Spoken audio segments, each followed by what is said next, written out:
Ang kwentong ito ay hango sa totoong buhay. Karanasan ito ni Jomar, taong 1976, Iloilo. Magandang araw po sa iyo, Sir Proy. Isa po ako sa mga masugid na tagapakinig ng inyong channel. Ako nga po pala si Jomar. Libangan ko na ang makinig sa mga kwentong puno ng kababalagan at takot at naagaw ng atensyon ko ang channel na ito dahil sa nakaka-relate ako sa mga kwentong ibinabahagi dito. Bata pa lang ako ay laki na ako sa aruga ng aking lolo Teban. Isa siyang magaling na antingero at kilala siya sa aming baryo. Hinahangaan siya at nirerespeto ng mga tao sa aming nayon.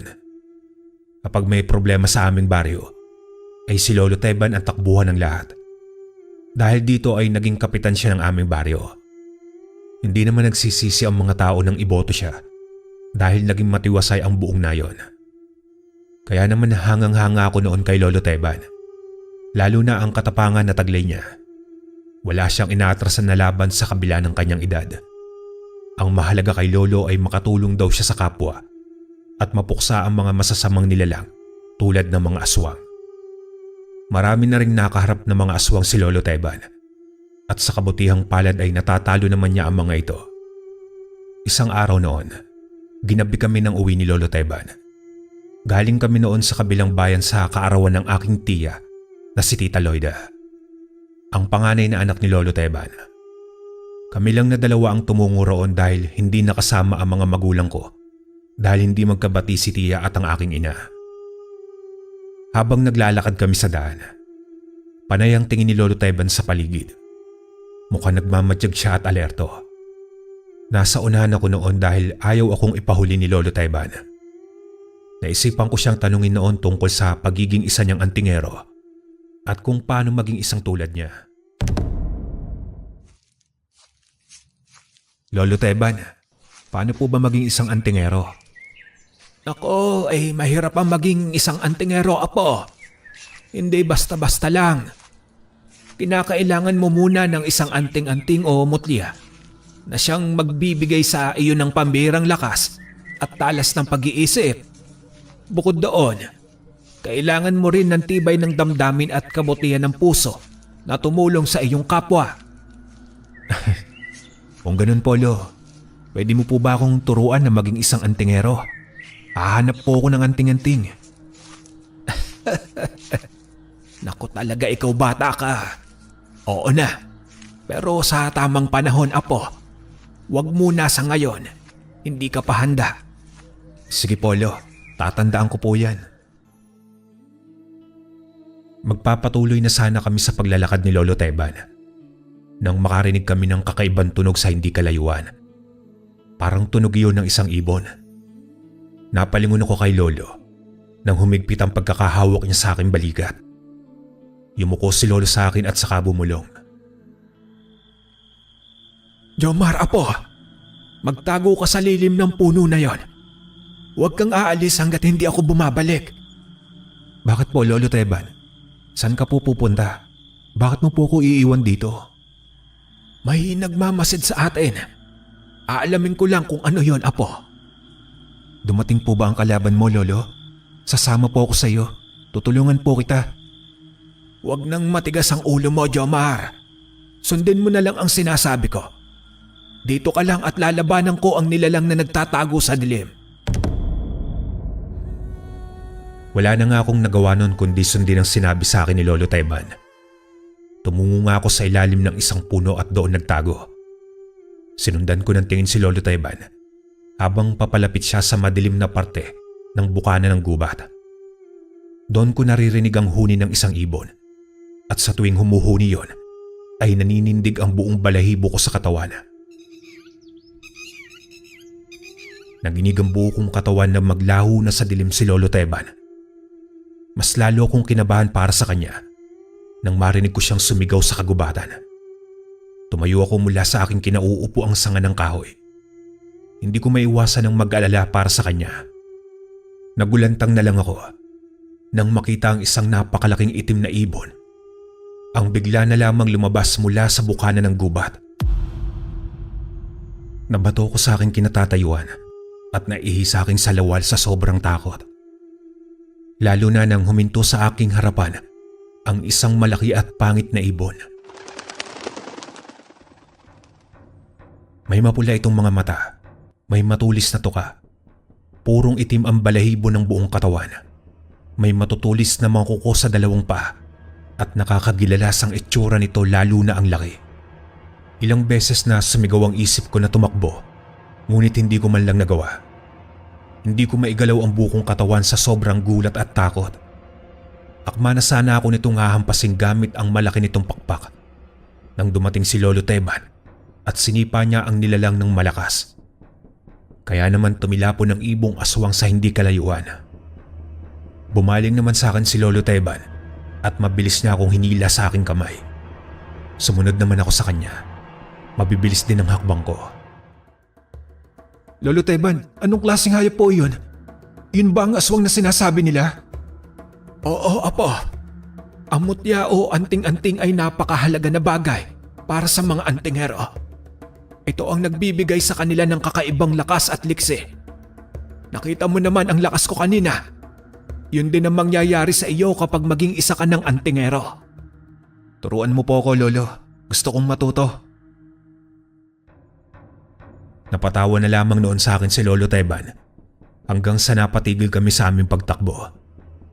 Muli naming narinig ang malakas na pagaspas ng isang pakpak sa aking uluhan. Tumingala kami ni Lolo Teban at sumalubong sa amin ang napakalaking ibon kanina. Narinig kong napamura si Lolo Teban. Pinadapa niya ako sa lupa na siya namang sinunod ko agad. Nakipagpambuno si Lolo Teban sa aswang. Lumundag ng mataas si Lolo at inabot niya ang paa ng ibon at sa kanya ito pinaikot-ikot at binitiwan. Tumilapon ang aswang sa malayo. Noon ko lamang nakita si Lolo na ganoong kalakas sa kabila ng katandaan niya. Muling bumangon ng aswang sa hindi kalayuan. Nagpakawala ito ng matinis na huni na siyang ikinapikit ko. Tinakpan ko ang aking tenga gamit ang aking dalawang kamay dahil napakasakit ng huni ng ibon. Narinig ko lamang ang pagbagsak ng malaking bagay sa lupa. Nang imulat ko ang aking mga mata, ay nakita ko si Lolo Teban na nakadagan sa katawan ng aswang na ibon. Pinagsasaksak niya ito gamit ang isang punyal. Noong matapos siya ay tumayo si Lolo Teban at nilinisan niya ang kanyang sarili. Tumungo siya sa akin at saka na niya ako niyayang umuwi. Dahil sa aking nasaksiyan ay mas lalo akong humanga kay Lolo Teban. Simula din noon ay tinuruan na rin niya ako ng mga dasal at ritual na siyang makakatulong daw sa pagpapalakas ng isang anting-anting at ng mutya. Tinuruan niya rin ako kung paano ko palakasin ang aking isipan at maging katawan. Pinangakuan din niya ako na ibibigay niya sa akin ang kanyang anting-anting tikbalang kapag daw dumating ako sa hustong edad. Isang hapon noon, nabutan ko na lamang si Lolo Teban na nag-aagaw buhay sa kanyang silid. Galing ako noon sa eskwelahan, kaya hindi ko alam kung ano ang nangyayari sa kanya. Agad ko siyang dinaluhan at kitang-kita ko ang mga kalmot sa kanyang buong katawan. Hindi lang yun ang sugat niya, wasak din ang kanyang tiyan. Lolo, anong nangyari? Lolo, sino ang may gawa nito sa'yo?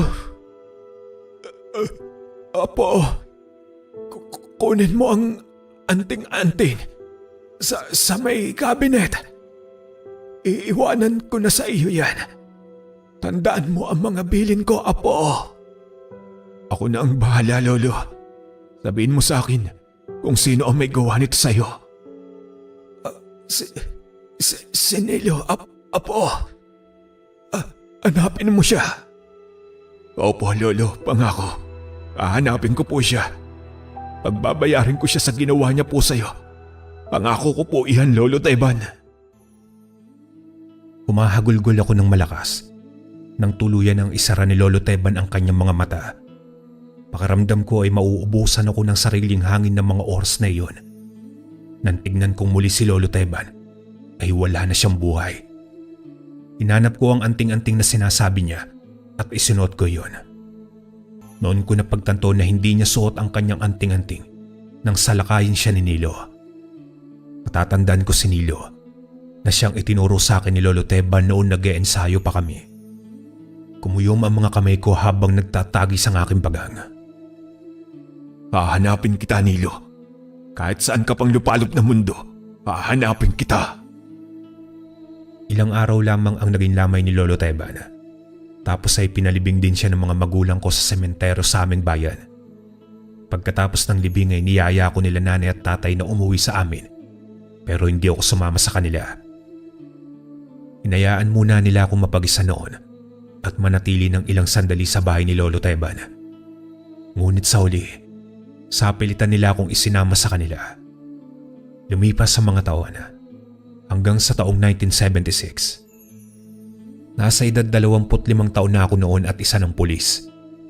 Ilang beses kong dinasala ng aking anting-anting na bigay sa akin ni Lolo Teban. Pero hindi pa rin sa akin nagpapakita ang gabay. Marami na akong nahuling mga kriminal dahil sa tulong ng aking anting-anting. Maging ang kasamahan kong si Kulas ay nagtataka na rin sa pambihira kong lakas at galing sa pakikipaglaban. Marami na rin akong napaslang na mga aswang sa aming bayan. Subalit hindi ko pa rin mahanap-hanap ang matagal ko nang hinahanap na si Nilo. Hanggang sa mga sandaling yon ay hindi ko pa rin nalilimutan ang nangyari kay Lolo Teban. Isang umaga ay nagising na lamang ako nang makarinig ako ng sigaw mula sa labas. Bumukod na ako noon sa aking mga magulang dahil tumungo na sila sa lungsod para doon manirahan kasama ang aking kapatid. Ako naman ay nagpaiwan sa Iloilo dahil hindi ko pa nabibigyan ng hustisya si Lolo Teban. Mag-isa na lamang ako nakatira sa aming bahay. Minsan ay doon na rin natutulog ang kasamahan kong si Kulas kapag ginagabi na ito. Bumangon ako mula sa kinahihiga ang kama at tumungo sa bintana. Nang buksan ko yun ay natanaw ko ang kumpulan ng mga tao sa hindi kalayuan. Lumabas ako ng aking silid para tignan si Kulas sa kabilang kwarto kung gising na siya. Paglabas ko ng sala ay naroon na siya at nagkakape. Hoy Kulas, hindi mo ba tinignan sa labas kung ano ang nangyayari doon? Kape ka ng kape riyan. Oh, bakit? Ano bang nangyayari sa labas pare? Wala ka bang narinig na sigaw? May nangyayari na sa labas, wala ka pa rin kaalam-alam. Ano? Bakit wala akong narinig? Saan ba? Tumayo si Kulas mula sa kinauupuan niya at saka siya dumungaw sa bintana. Sumingkit ang mga mata niya habang hinahanap ang kaguluhan sa labas. Bumaling siya sa akin pagkatapos niyang matanaw ang nagkukumpulang mga tao. Pambira ka talaga, Jomar. Narinig mo pa yung sigaw? Gayong napakalayo ng kinaroroonan nila? Halika na, tignan na lang natin, Kulas. Baka may insidente na nangyari. Kailangan agad natin ma-rescue. Mas mabuti pa nga, mauna na lang ako roon. Magilamos ka na muna at magmumog. Kitang-kita ko pa ang muta mo sa mata, oh. Sinipa ko naman si Kulas sa kanyang puwitan bago siya lumabas. Noong nakalabas na si Kulas ay ako naman ang nagilamos at nagmumog. Nang matapos ay kinuha ko ang aking anting-anting mula sa aking dibdib. Kaagad na rin akong sumunod kay Kulas patungo sa crime scene. Nabutan ko si Kulas na nakatayo lang doon sa isang sulok. Hindi nito matignan ang pangyayari. Nagtanong ka na ba, Kulas? Ano ang nangyari? May krimen nga na nangyari, Jomar. Magkaibigan pinatay. Wala na silang buhay. Puro galos at kalmot ang katawan nila. Walang iya ang may gawa nito. Napakahayop. Tinawag ko ang ilan naming mga kabaryo para bigyan nila ako ng daan para matignan ang dalawang biktima. Napatigil ako nang makita ang kalunos-lunos na nangyari sa dalawang magkaibigan. Napayo kong mga aking dalawang kamay dahil sa galit. Naalala ko na naman ang senaryo noon ni Lolo Teban kung paano siya namatay. Warakan tiyan ng mga ito at puno ng kalmot ang buong katawan.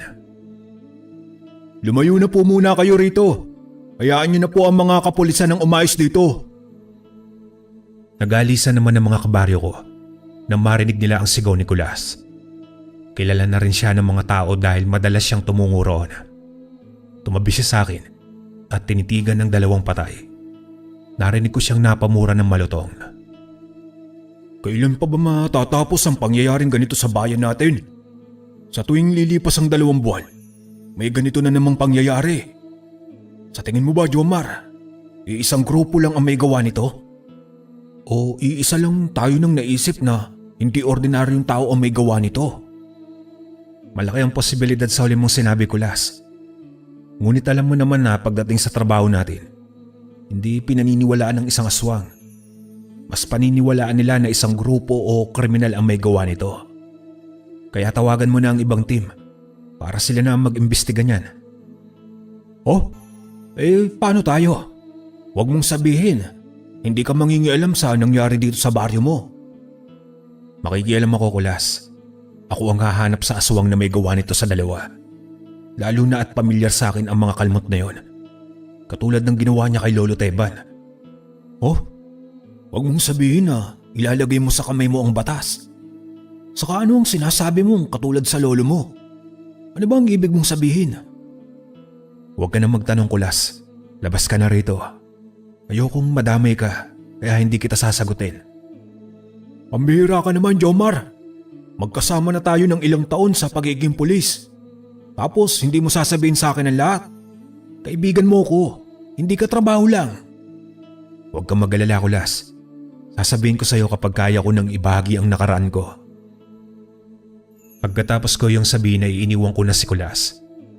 Narinig ko naman siya na tinawagan ng ibang team para humawak ng investigasyon sa nangyari doon sa aming baryo. Lumipas ang halos 1 oras ay bumalik si Kulas. Naabutan niya ako nagkakape na at bihis na bihis. Sila na raw ang bahala sa investigasyon.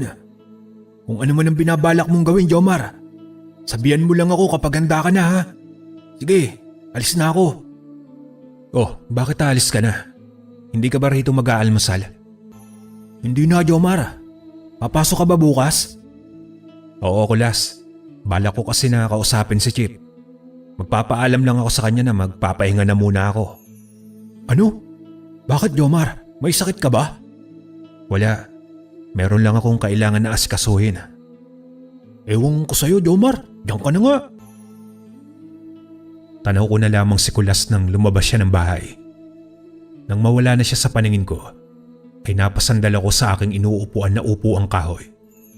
Sa sandaling iyon, iniisip ko na ang may gawa sa magkaibigan ay gawa ng isang aswang. At ang ganong klaseng pagpatay ay nasisiguro ko na sinilo ang may gawa noon. At naisip ko rin noon na kung hindi man sinilo, maaaring iyon na rin ang simula para sa nalalapit naming pagharap. Kinabukasan nga noon ay nagpaalam na ako sa aming chief at agad naman niya akong pinayagan. Paglabas ko ng opisina ay nakasalubong ko si Kulas na mukhang inis pa rin sa akin. Tinapik ko siya sa kanyang balikat bago ko siya tuluyang tinalikuran. Uy, sandali, Jomar. Saan ang punta mo pagkatapos? Hindi ko pa alam kung saan. Bahala na kung saan ako dalhin ng mga pako. Ang mahalaga ay mabigyan ko ng katarungan ang pagkamatay ng lolo ko. Kung ganoon, Jomar, sasama ako sa'yo. Gusto kitang tulungan. Tinulungan mo rin ako noong muntik na akong patayin ng mga nakaengkwentro nating mga sanggano. Ngayon ay hayaan mo rin akong tulungan kita. Hindi ko kailangan ng kapalit sa ginawa ko, Kulas. Isa pa, baka mapahama ka lang kapag sumama ka sa akin. Hindi ordinaryong tao ang makakaharap ko. Paano yan, Jomar? Pumayag na si Chip sa request kong magbakasyon. Kaya sasama ako sa'yo. Napabuntong hininga na lamang ako noon dahil sa naging sagot ni Kulas. Hindi ko akalain na ganun ang gagawin ni Kulas. Wala na akong nagawa kundi ang yayain siya na maglibot sa aming downtown. At habang naglilibot kaming dalawa, ay sinabi ko sa kanya ang aking nakaraan at ang tungkol sa aking pagiging antingero at kung paano pinatay si Lolo Teba ng aswang. Gulat na gulat si Kulas sa kwento ko. Hindi siya makapaniwala na totoo ang mga antingero, mga aswang at iba pang nilalang na naninirahan sa mundo ng mga tao. At hindi rin siya makapaniwala na totoo ang mga anting-anting. Akala ko ay kwentong balbal lamang ang mga ganyan. Hindi ko akalain na totoo pala. Ngayon, paano mo hanapin ang pumatay sa lolo mo, Jomar? Yun din ang problema ko, Kulas. Kung saan ako magsisimula. Subalit nasa isip ko na magsisimula ako sa paghahanap sa aswang na yon. Babalikan ko yung nangyaring krimen sa baryo. Kapag mahanap ko ang aswang na may gawa nun, baka maturo niya sa akin kung nasaan si Nilo. Maganda ang naisip mo, Jomar. Huwag kang mag-alala, sasamahan kita sa misyon mo. Napailing na lamang ako sa sinabing yun ni Kulas. Lumipas na nga ang mga araw at nagsimula na ako sa paghahanap sa aswang na siyang pumatay roon sa dalawang magkaibigan. Humingi ako ng tulong sa aking anting-anting ng tikbalang at sa gabay nito. Dinadasalan ko ito palagi at nagsasagawa ako ng ritual. Hanggang sa isang gabi, naramdaman ko ang pag-init nito. Bumangon ako sa aking kinahihigaan at naganda. Dinampot ko ang aking baril sa ibabaw ng aking mesa at isinukbit iyon sa aking bewang. Paglabas ko ng bahay ay naramdaman ko ang malakas na enerhiyang nagmumula sa hindi kalayuan. Maya-maya ay nakarinig ako ng isang sigaw. Mabilis akong tumakbo tulad ng isang tikbalang. Ramdam na ramdam ko ang pagdaloy ng enerhiya sa aking katawan mula sa aking anting-anting. Pagdating ko sa pinanggalingan ng sigaw, ay naabutan ko ang isang aswang na malaki ang katawan habang may pakpak ito sa kanyang likuran. May mapupula itong mga mata, matutulis na mga ngipin, itim ang buong katawan, naglalaway na parang gutom na gutom, at may mahabang mga kuko sa kamay at paa. Tangay niya ang isang lalaking lasing na nakilala kong si Mang Kanor. "Bitiwan mo si Mang Kanor at ako ang harapin mo, aswang!" Aba, at may bayani pa pala ang baryong ito. May tangan na anting-anting. Kung hindi ako nagkakamali, ikaw ang pulis na si Jomar. "Ako nga, at ikaw rin ba ang aswang na pumatay sa dalawang magkaibigan nitong mga nakaraang araw?" Ano naman kung ako nga ang pumatay sa kanila? Kinakailangan kong kumain ng preskong karne ng tao. "Tigilan mo na ang masama mong binabalak kung ayaw mong patayin kita. Marami na akong napaslang na katulad mo." Sa tingin mo ba ay matatalo mo ako? Hindi ako katulad ng mga aswang mong napatay na. Mga mahihina sila't walang silbi. Kung ganoon, marami kang kilalang mga aswang. O baka naman ikaw ang pinuno nila. Pero magkaganoon man, kilala mo ba si Nilo? Mukhang may atraso si Nilo sa'yo, Jomar. Pero hindi ako makikisali sa away ninyong dalawa. Wala akong pakialam sa tuso at traidor na aswang na yon. Bakit tila yata galit na galit ka sa kanya? Ano ang nagawa niya sa'yo? Pinatay niya ang buong kalahi ko na ayaw sumunod sa kanya. Gusto niya maging pinuno ng mga aswang na may malalakas na lahi, kaya't ginawa niya iyon. Hanggang ngayon ay hindi ko pa rin siya nahahanap. Kaya huwag mo kong tanungin kung saan siya. Gusto mo siyang patayin. Gusto ko rin siyang patayin. Bakit hindi na lang tayo magtulungan na dalawa? At bakit naman ako makikipagtulungan sa isang antingero na katulad mo? Papatayin mo rin naman ako pagkatapos. Kaya huwag na lang. O sige, kung yan ang desisyon mo, wala na akong magagawa. Hinila ko si Mang Kanor mula sa aswang. Nang mabitawan si Mang Kanor ng aswang, ay agad ko siyang pinuntan sa aking likuran. Binalingan ko naman ang aswang na noon ay inis na nakatingin sa akin. Nilingon ko si Mang Kanor, saka ko siya sinabihan na tumakbo na at umuwi sa kanila. Dala siguro ng takot at kaba, ay nawala ang kalasingan ng matanda. Narinig kong tumawa ang aswang habang lumilipad siya sa ere. Tila iniinsulto niya ako habang nakatingin sa akin. Kung iniisip mong matatakot ako sa'yo, wes nagkakamali ka. Umisi ako sa aswang at binunot ang aking baril sa bewang. Pinaputokan ko siya sa kanyang direksyon pero mabilis ang kilos niya. Naiwasan niya ang bala. Galit na galit siyang sumugod patungo sa akin. Mabangis ang mga titig niya habang pumapagaspas ang kanyang dalawang pakpak. Tignan natin kung hanggang saan ang lakas ng isang hamak na katulad mo. Akala mo ba ay matatalo mo ko ng ganun-ganoon lang? Bumaba sa lupa ang aswang at agad akong inatake gamit ang mahaba niya mga kuko. Ngunit agad akong umiwas at tumakbo ng mabilis tulad ng isang tikbalang. Mabilis akong bumuelo para bigyan siya ng isang malakas na suntok sa tagliran. Dahil naman sa lakas ng aking suntok sa tulong ng aking anting-anting, ay tumilapo ng aswang sa hindi kalayuan. Bumagsak ito sa lupa habang umuungol. Tumayo naman ito kagad at napatingin sa kanyang pakpak na noon ay hindi na niya maigalaw dahil mukhang nabali yon. Bumagsik ang tingin niya sa akin. Nagliliyab ng galit ang mga mata niya. Mabilis siyang tumakbo patungo sa akin at sinuntok ako sa muka Akma niya na sana akong sasaksakin ng mahaba niya mga kuko nang mahawakan ko ang kanyang dalawang kamay. Naglabang kami ng lakas na dalawa. Masasabi ko na napakalakas din niya. Hindi ko napagandaan ang sunod niyang ginawa. Sinipa niya ako sa aking tiyan. Tumilapon ako at bumagsak sa lupa. Binunot ko muli ang aking baril at tinutukan ko siya nang makatayo ako. Sige, gumalaw ka. Siguradong basag ang bungo mo. Akala mo ba ay mapapabagsak mo ko dahil sa baril mo? Kung yan ang gagamitin mo labang kay Nilo, wala kang laban sa kanya. Ano ang ibig mong sabihin? Mas mabagsik, mas mabilis, at mas malakas si Nilo sa akin. Ilan ang antingero ang nakalaban niya, at ilan sa kanila ay napatay na niya. Hindi ako naniniwala sa'yo. Gagawin ko ang lahat na makakaya ko para matalo ko lamang siya. Kung gano'n ay talunin mo muna ako bago mo matalo si Nilo. Parang sinasabi mo na rin na patayin kita. At sino naman na may sabi na magpapatalo ako, ha? Sumigaw ng malakas ang aswang habang nakatingala siya sa langit. Kitang-kita ko ang pagbabago ng kanyang anyo. Pumasok sa kanyang likuran ang dalawa niyang pakpak hanggang sa unti-unti iyong naglaho. Isa na siyang napakalaking nilalang na itim habang nakaharap sa akin. Malaki ang kanyang pangangatawan at mas lumakas ang enerhiyang nagmumula sa kanya. Lumunok ako ng malalim. Pinigilan ko ang aking sarili na huwag kabahan. Hinawakan ko ang aking anting-anting.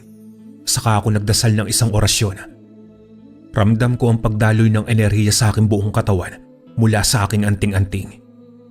Sa ilang sandali lang, naramdaman ko ang presensya ng isang nilalang sa aking likuran. Bumubulong siya sa akin na naroon siya para tulungan akong talunin ang aking kalaban. Agad na sumugod ang aswang patungo sa akin. Nakita ko ang bilis ng pagtakbo niya, kaya sinabayan ko rin siya ng bilis. Ngumisi ako nang masuntok ko sa kanyang tiyan ng aswang. Bumagsak ito sa lupa pero agad na din siyang nakatayo. Sinuntok niya rin ako pabalik, subalit hindi man lang ako bumagsak at nanatili pa rin nakatayo. Pero ramdam ko ang lakas niya sa pagsuntok at ang paghapdi ng aking pisngi. Hinawakan ko siya sa braso at malakas ko siyang hinila. Pinaikot-ikot ko ng malakas ang aswang nang napakabilis hanggang sa bitiwan ko siya. Tumilapon ito sa may kakahuyan at bumunggo ng sunod-sunod sa mga puno ng kahoy. Kaagad ko naman tinakbo ang kinabag sa kanya. Sinakyan ko siya sa may tiyan at gigil na gigil akong pinagsusuntok siya sa muka. Tanging ungol lamang ang sinasagot niya sa akin habang hilo mula sa aking mga suntok. Narinig ko pa ang pagbagsak ng kanyang panga. Puno na rin ng dugo ang kanyang muka. Sandali. Huwag mo akong papatayin. Tutulungan kitang hanapin si Nilo. Huwag mo lang akong papatayin, Jomar. Akala mo ba ay madadala mo ako sa pagsuko mo? Alam ko na ang binabalak mo. Titirahin mo ako patalikod. Gagamitin mo ang pagkakataon na ito para atakihin ako. O kaya ang tumakas. Nagkakamali ka. Nagsasabi ako ng totoo. Ayaw ko pang mamatay. May pamilya pa akong dapat na balikan. Kaya, huwag mo akong patayin, Jomar. Tutulungan kita. Gumisi ako at tinignan ng aswang na unti-unting nagpalit na ng kanyang anyo. Tumayo ako mula sa pagkakaupo sa kanyang katawan at saka ko siya tinulungan na tumayo. Pero hindi ako nagpabaya. Nakatutok pa rin ang atensyon ko sa kanya. Kung sakali man na atakihin niya ako patalikod, nakahanda ako roon. Mauunahan ko siya. Sige, pumapayag ako. Hindi kita papatayin ngayon. Pero kapag hindi ka sumunod sa pinangako mo at usapan nating dalawa, hindi ako magdadalawang isip na hanapin at patayin ka. Salamat, Jomar. Ako nga pala si Gudo. Ngayon, Gudo, sabihin mo sa akin kung saan nagtatago si Nilo. Alam ko kung saan siya naroroon. Pero kung susugod ka kaagad ngayon sa kanya, madedehado ka. Kailangan mo pagplanuhan ng lahat. Sabihin mo na lang sa akin kung nasaan si Nilo at gagawa ko ng plano. Sa kabilang bayan siya nakatira ngayon. Subalit, hindi tayo basta makakapasok sa baryo niya. Dahil ang lahat ng nakatira doon ay mga aswang Kinakailangan mo akong kasama para makapasok tayo roon na dalawa. Sige, bukas ay magkita tayo sa bayan, Gudo. Samahan mo akong tumungo sa kabilang bayan para hanapin si Nilo. Pagkatapos nun, pwede ka nang umalis. Hindi pwede. Lalabanan ko rin si Nilo. Matagal ko na rin hinihintay na makaharap siya. Hindi ko lang magawa dahil mag-isa lang ako. Ikaw ang bahala, Gudo. Pero huwag mong kakalimutan ang usapan nating dalawa. Tumango sa akin si Gudo pagkatapos ko yung sabihin. Sinundan ko siya ng tingin ng paalis na siya. Bumulong ako sa hangin at nag-orasyon laban sa kanya. Na kung sakali man natirahan niya ako patalikod at lokohin, mawawalan siya ng hininga. Ako naman ay umuwi na ng bahay para maganda para sa araw ng pagharap namin ni Nilo. Kinabukasan ay nakabihis na ako para sa pagkikita namin ni Gudo sa bayan. Nang biglang sumulpot sa aking bahay si Kulas. Nagtaka siya nang makita niya akong nakabihis at may dalang bag. Pare, mukhang may lakad ka. Saan ba ang punta mo? Sa malayong lugar ang punta ko, Kulas. Ikaw na ang bahala muna rito sa bahay ko. Baka matagalan ako sa pagbabalik. Sandali, paano ang trabaho mo? Kala ko ba 1 linggo ka lang mawawala? May kinalaman ba ito sa aswang na pumatay sa lolo mo? Oo, Kulas. At alam ko na kung saan siya naroroon. Tutungo rin ako doon para harapin siya. Pero delikado yan, Jomar. Mag-isa ka lang napupunta doon. Paano kung marami pala yung mga kasama? Alam ko na may taglay kang anting-anting. Pero makakayanan mo kaya silang lahat kung sakali? Kakayanin ko silang lahat, Kulas. Wala akong pakialam sa mga kasama niya. Ang mahalaga sa akin ay mapaslang si Nilo. Kung mamamatay man ako sa lakad ko, sisiguraduhin ko na siya ang mauuna. Pambira ka naman, Jomar. Hindi ba sinabi ko sa'yo na hindi ka nag-iisa? Sasamahan kita. Hindi na. Ayokong madamay ka sa labang kong ito. Ikapapahamak mo lang ang pagsama mo sa akin. Wala akong pakialam, Jomar. Gusto kitang tulungan. Wala man akong anting-anting. Pero kaya kong lumabang gamit ang baril at makipagsuntukan. Hindi basta ganun lang kalabanin ng mga aswang, Kulas. Kaya huwag ka na magpumilit dyan. Aalis na ako. Umiling sa akin si Kulas. Tinapik ko siya sa kanyang balikat saka ko siya iniwan sa bakuran ng aking bahay. Akala ko ay hindi na niya ako susundan. Pero nagulat na lamang ako nang nakasunod na siya sa aking likuran. Nakangiti siyang ipinakita sa akin ng isang plastik ng asin at bawang. Inakbayan niya ako nang hindi ako nakapagsalita. Alam ko na aalis ka para hanapin ang aswang na yon, Jomar. Kaya nakahanda ako ngayong araw. Hindi ako nagkamali. Mabuti na lamang at dinala ko. Ngayon may laban na ako sa mga aswang. Oo na nga, Kulas. Sige na, sumama ka na sa akin. Ang kulit din ng lahi mo eh. Napatawa na lamang si Kulas sa akin nang marinig ang sinabi ko. Kitang-kita ko naman sa kanyang mga mata na gusto niya akong tulungan. Sa mga sandaling iyon, pinangako ko sa aking sarili na poprotektahan ko siya kung sakali man na malagay sa kapahamakan ng buhay naming dalawa. Pagdating namin ng bayan ay agad akong nagtungo sa kinaroroonan ni Gudo. Nagulat pa siya nang makita kong kasama si Kulas. Nagtataka siyang nakatingin sa akin at napatingin sa aking kaibigan. Ngumiti naman ako sa kanya at ipinakilala si Kulas sa kanya. Hindi ba yan magiging balakid sa lakad nating dalawa? Hindi, Gudo. Magaling ang kaibigan kong to sa pakikipaglaban. Kaya makakatulong siya sa atin. Totoo yan. Kaya huwag mo akong pagdudahan, Gudo. Nandito ako para tulungan ng kaibigan ko. Huwag mo sanang masamain. Walang problema sa akin. Basta lang walang mangyayari na ikapapahamak nating tatlo. Mabilis pa naman makaamoy si Nilo kapag may mali sa nangyayari. Huwag mo nang isipin ang tungkol sa bagay na yan, Gudo. Tara na at tumungo na tayo sa kabilang bayan. At baka mahirapan pa tayo sa paghagilap kay Nilo. Tumango naman sa akin si Gudo at nauna na siya sa paglalakad. Kami naman ni Kulas ay nakasunod sa kanyang likuran. Siniko ako ni Kulas sa kanyang inusuan si Gudo. Lumapit pa siya sa akin ng bagya para marinig ko ang sasabihin niya sa akin. Jomar, mukhang may mali sa isang yun. Sigurado ka bang mapagkakatiwalaan siya? Baka mamaya ay binabalak niya pala tayong patayin. Huwag kang mag-alala, Kulas. Wala siyang gagawing masama sa atin. hanggat wala tayong gagawing ikapapahamak ng ating misyon. Isa siyang aswang. Kaya magdahan-dahan ka sa pananalita mo at baka maging ulam ka niya mamayang gabi. Ano? Seryoso ka ba sa sinasabi mo, Jomar? Oo, Kulas. At kailan pa ako nagbiro sa'yo? Kung ganun, hindi ko alisin itong asin at bawang sa tabi ko. Baka mamaya ay gawin niya akong ulam kung magutom siya. Ganyan ka pala katakot sa mga aswang. Huwag kang mag-alala, Kulas. Sagot kita kung sakali man. Ayoko pa rin magtiwala sa isang yan, Jomar. Babantayan ko na lang siya nang hindi siya makagawa ng masama. Kung ganun, mas nakakatakot ang misyon natin pagkarating sa kabilang bayan. Doon tayo tutungo sa baryo nila Nilo, baryo ng mga aswang. Kaya ngayon pa lang ay magpaiwan ka na rito. Delikado ang lakad namin ni Gudo. Pero seryoso, Kulas. Si Gudo ang kailangan ko para maging tagumpay sa pagharap ko kay Nilo. Walang ibang mas nakakakilala sa kalabang kundi siya. Ay, sige na nga. Kung siya ang makakatulong sa'yo, pero hindi ako magpapaiwan. Sasama ako sa'yo, Jomar. Wala na akong nagawa sa determinasyon ng aking kaibigan na si Kulas. Masasabi ko napakaswerte ko dahil may kaibigan akong katulad niya na handa akong tulungan.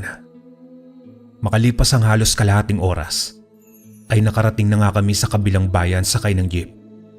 Pagbaba namin sa bayan, ay agad na kaming tumungo sa may sakayan tricycle. Nagpahatid kami sa binanggit na nayon ni Gudo. Pagdating namin sa nayon ay bandang 12:00 na. Niyaya kami ni Gudo sa iniwan daw niyang tahanan doon. Sumama naman kami ni Kulas sa kanya. Nang dumating na kami sa bahay niya ay sinalubong kami ng mga alikabok at pugad ng mga gagamba. Pasensya na kayo. Ilang taon na rin kasi akong hindi pumupunta rito matapos kong lumipat sa inyong bayan. Walang problema iyon, Gudo. Nauunawaan namin. Ngayon, saan ang baryo na kinaroroonan ni Nilo? Kung natatanaw ninyo ang kabilang bundok na yon, doon siya nakatira. Mamaya tayo tutungo roon ng hapon.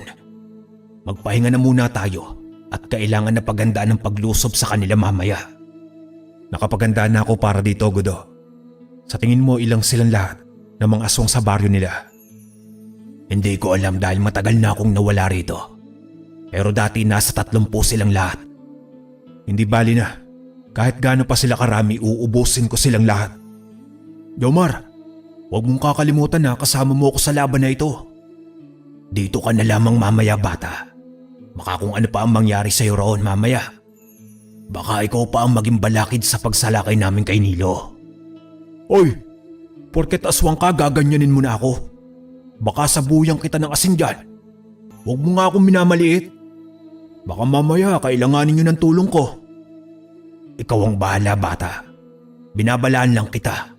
Hindi uubray ang baril mo sa bilis ng mga kalahi ni Nilo. Huwag mo na akong malalahanin pa. Paghahandaan ko yan. Tama na nga kayong dalawa dyan, Kulas, Gudo. Maglinis na lang tayo ng bahay na ito. Saka tayo kumain at magpahinga.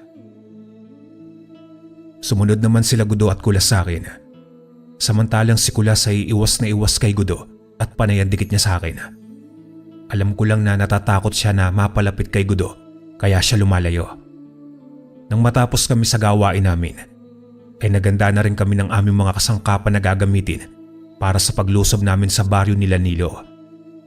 Gumawa ng kwintas na bawang si Kulas at sa kanya iyon isinabit sa kanyang leeg. Naglagay din siya ng asin sa 2 plastik at isinabit iyon sa kanyang bewang. Ako naman ay nagdasal ng orasyon para mapalakas ko pa ang aking mutya at maging buong katawan. Pagsapit ng dapit hapon, ay tumungo na nga kami sa baryo nila Nilo. Tumigil muna kami saglit na 3 sa bukana ng baryo para tignan ang sitwasyon sa mga nakatira doon. May binigay sa amin si Gudo na isang langis.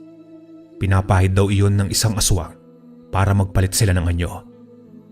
Pinatali niya sa amin iyon sa bewang para hindi daw maamoy ang tao naming amoy ni Kulas. Sa paraan daw ng langis niya ay mapagkakamalang kaming aswang ng mga aswang na naroroon sa baryo. Pagpasok namin sa baryo, hindi pa man kami nakakapagitna nang maramdaman ko agad ang enerhiya ng mga aswang na nasa kanilang mga tahanan. Naglabasan ng mga ito ng kanilang bahay at tinignan kaming tatlo na naglalakad. Agad na nagsusimiksik sa akin si Kulas. Pinatong ko naman ang aking kanang braso sa kanyang balikat para takpan ang kwintas niyang mga bawang. Pinagpapawisan na siya sa sobrang kaba. Lalo na't ramdam namin ang malalim na titig ng mga aswang. Uminto naman sa paglalakad si Gudo, dahilan para mapahinto rin kami ni Kulas.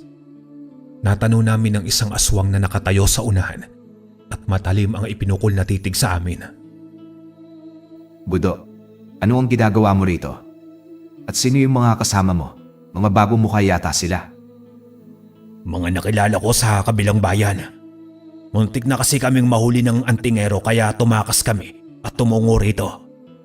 Huwag mo sanang masamain ang pagparito ko, Nilo.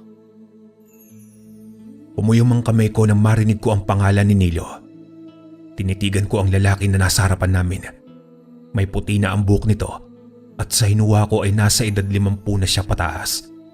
Malaki ang kanyang pangangatawan at matangkad. Abay, delikado ang ginawa mo, Gudo. Baka nasundan kayo ng antingero na yon at kami naman ang salakayin niya. Kaya nga ako dito pumunta para magtago. Alam ko na mapoprotektahan mo kami laban sa antingero. Malakas ka, Nilo, at marami ka pang mga kampo na nandito. Sana ay matulungan mo ko kung sakali man na maparito ang antingero. At sino ka naman para tulungan ko, Gudo?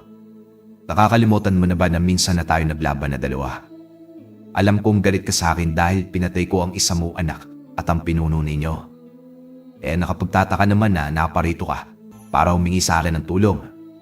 Balak mo bang gumanti sa akin? Nagkakamali ka, Nilo. Hindi ako naparito dahil gusto kong magiganti. Narito ako para humingi ng tulong sa iyo. Wala na ako ibang mapuntahan kundi ikaw lang. O sige na. Malalaman ko rin naman kapag may balak kang masama laban sa akin. Siya nga pala, sino ba yung mga kasama mo? Siya nga pala, si Kulas tsaka si Jomar.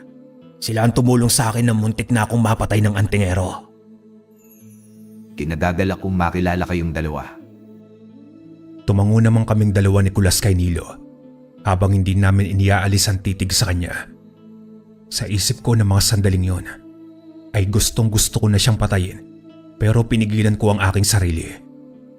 Makalipas ang ilang segundo na titigan ay niyaya niya na kaming tatlo para daw sa bahay na tutuluyan namin. Paghatid sa amin ni Nilo ay umalis na din naman siya. Hinintay na muna namin siyang mawala bago kami pumasok sa loob ng bahay. Nilibot muna namin ang loob nito para tignan kung may kakaibang nilalang na naroroon. Nang masiguro namin na wala, ay nakahinga na kami ng maluwag. Tinawag ko si Gudo at tinanong ko siya kung nasa ng bahay ni Nilo. Tinuro naman niya sa akin kung saan banda. Kailangan na natin kumilos. Hindi na tayo magpapaabot ng gabi. Uunti-untiin na natin sila habang may araw pa. Gagawin natin tahimik ang kilos natin. Pero Jomar, paano kung makatunog si Nilo? Kita mo naman kanina na mukhang nagdududa na siya sa akin. Oo nga, Jomar. Kita mo naman yung mga titig niya kanina. Baka kung kumilos tayo ngayon, masira ang plano natin. Pero mas mabuti na yung mabawasan na agad natin sila bago pa nila tayo mapagandaan. At Gudo, hindi ba narito ka para magiganti? Ito na ang pagkakataon mo. Gawin mo na habang katulong mo pa ako. Sige, Jomar. Payag ako. Kumilos na tayo. Nilingon ko naman si Kulas at sinabihan ko siya magpaiwan na lang doon sa loob ng bahay. Pero umayaw naman siya sa akin. Sumama siya sa amin ni Gudo sa pagsugod sa bahay ng mga aswang. Tahimik ang naging kilos naming tatlo. Isa-isa naming pinasok ang ilang kabahayan para paslangin ang mga aswang na naroroon sa kanilang loob. Nalalaman ko naman ang aswang ang nakatira sa isang bahay dahil sa aking anting-anting. Ang ilan naman na bahay ay sinunog namin. Pagkatapos natalian ng mga aswang sa loob ng kanilang bahay, inabot kami ng dilim. Hanggang sa natunugan na nga ni Nilo ang kilos naming tatlo. Naabutan niya kami sa isang bahay pagkalabas namin pagkatapos paslangin ang mga aswang na nasa loob. Sinasabi ko na nga ba at may mali sa pagpunta niyo rito? Walang hiya ka, Gudo. Ano ba talagang pakay mo?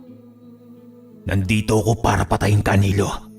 At kasama ko nga pala ay isang antingero. Nasisiguro ko na siya ang tatapos sa'yo. Huwag kang maligurado, Gudo. Kahit ilang pa kayo at kahit magdala ka pa ng ilang antingero, hindi niyo ako matatalo. Oo, Nilo, alam ko. May itim kang hiyas na siyang pumuprotekta sa iyo para hindi ka madaling mamatay. At nasabi ko na yung kay Jomar. At alam na niya ang gagawin sa'yo. Kaya sa pagkakataong ito, hindi ka na makakaligtas pa. Lintik ka, Gudo. Mga alagad, sugurin niyo sila at patayin. Sumugod sa amin ang mga kampo ni Nilo. Agad naman nagsimulang magpaputok ng kanyang baril si Kulas at dalawa na agad ang natamaan niyang aswang. Si Gudo naman ay pinagsususuntok at tinadyakan ang mga aswang na sumugod patungo sa kanya. Ako naman ay pinagbababali ang leeg ng mga ito nang salakay nila ako. Kitang-kita ko ang galit sa mga mata ni Nilo habang pinapanood ang buong pangyayari. Nang tuluyan ko na siyang makaharap, ay ngumisi ito sa akin. Matagal kong hinintay ang pagkakataon na ito, Nilo. Sa wakas, maipagiganti ko na rin ang pagpatay mo sa aking lolo Teban. Kung ano ang ginawa mo sa kanya, ay ganun din ang gagawin ko sa'yo.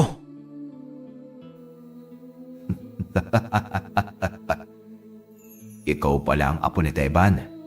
Pasensya na lang siya. Hindi ko naman sana siya dadalawin kung hindi niya lang napatay ang asawa ko. Kaya nararapat lamang iyo sa kanya. Pues, nararapat lang na mamatay ka na rin, Nilo. Dahil sa pagpatay mo sa lolo ko. Mabilis na nagpalit ng kanyang anyo si Nilo sa isang napakalaking nilalang. Matipuno ang kanyang dibdib, mabalahibo ang buong katawan, nanlilisik ang mapupula niyang mga mata at matutulis ang kanyang mga ngipin habang naglalaway. May ulo siyang katulad ng isang aso habang ang katawan ay katulad ng isang tao. Umatungal siya at agad na tumakbo patungo sa akin. Agad ko naman siyang sinipa sa dibdib, dahilan para tumilapon siya sa hindi kalayuan.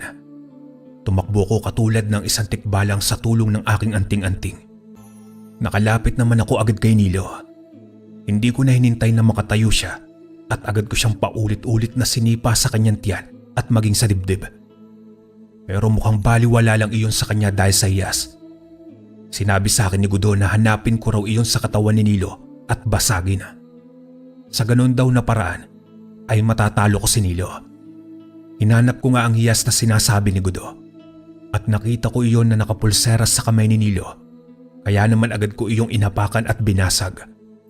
Napasigaw ng malakas si Nilo nang maramdaman niya ang sakit sa kanyang buong katawan. Sumuka siya ng dugo habang humihinga ng malalim. Agad siyang nakabawi at hinawakan ng pako at malakas akong ibinalibag sa lupa. Tumayo ako mula sa pagkakabagsak. Hindi pa ako nakakabawi ay sinunggaban na ako ni Nilo. Sinubukan niya akong saksakin gamit ang mahahaba niyang mga kuko, pero agad ko rin na napigilan ang kamay niya. Pero naabot ako ng kalmot niya na siyang naglikha ng sugat sa aking tagiliran. Nakipagpalitan ako sa kanya ng suntok at sipa. Iniiwasan ko ang atake niya, pero hindi ko akalain na mabilis pa rin siya kahit nasira ko na ang hiyas. Inawakan ko siya sa kanyang kamay at inihagis sa isang malaking puno ng kahoy. Tumama ang kanyang likuran, dahilan para sumuka siya ng dugo. Pero ngumisi ako at agad na lumapit sa kanya. Nanlilisik naman ang mga mata ko nang paulit-ulit ko siyang sipain sa kanyang katawan. Tinurog ko ang kanyang dalawang kamay para hindi na niya yun magamit at maging ang kanyang dalawang paa. Hindi na siya nakalaban dahil hinang-hina na si Nilo. Sa isang suntok ko sa kanyang tiyan at sa lakas nun, tumagos ang kamao ko sa kanyang likuran. Malakas akong sumigaw nang makapako ang kanyang bituka at hilahin iyong palabas. Sumuka ulit ng dugo si Nilo. Hindi pa ako nakontento. Binutas ko rin ang kanyang dibdib at kinuha ang kanyang puso. Yun ang dahilan para mawalan na siya ng buhay. Tumayo ako mula sa pagkakaluhod.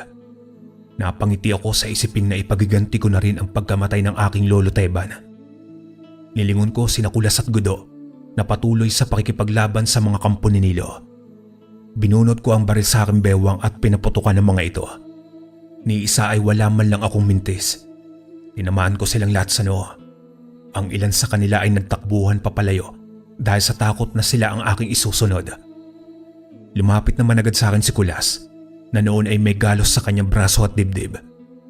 Si Gudo naman ay may kaunting sugat din. Napatingin silang dalawa sa wala ng buhay na si Nilo. Sunugin natin ang katawan ni Nilo at maging ang bahay ng mga aswang. Nang sa ganon hindi na sila makapagdala ng pinsala sa mga tao. Maraming salamat sa tulong mo, Gudo. Naipagiganti mo na rin ang pagkamatay ng pinuno mo at ng iyong anak. Maraming salamat, Jomar. Salamat din at pinagkatiwalaan mo ko. Tara na, Jomar. Baka makatakas pa ang ilang mga aswang.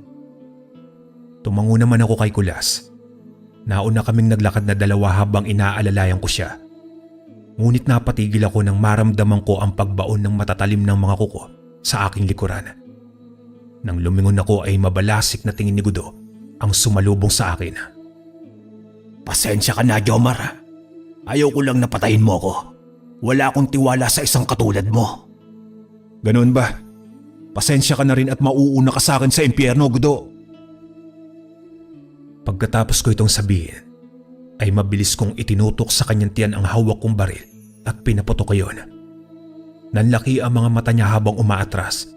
Bago pa siyang sumugod muli, ay sabay namin siyang pinaputukan ng sunod-sunod ni Kulas. Tadtad siya ng bala nang bumagsak sa lupa at nawalan ng hininga. Nilingon naman ako ni Kulas at inalaya niya ako. Malalim ang sugat mo, Jomar. Huwag mo kong alalahanin, Kulas. Kaya ko ito. Hindi ako mapapaano dahil may anting-anting ako ng tikbalang. Bilisan na lang natin na sunugin itong mga aswang. Tumango naman sa akin si Kulas. Sinunog nga namin ang mga bangkay ng aswang na napasla at ang kanilang tahanan. Pagkatapos namin gawin iyon ni Kulas ay tumungo kami sa bahay ni Gudo. Doon ko na ginamot ang sugat ni Kulas at maging ang sugat ko. Kulas, maraming salamat sa tulong mo.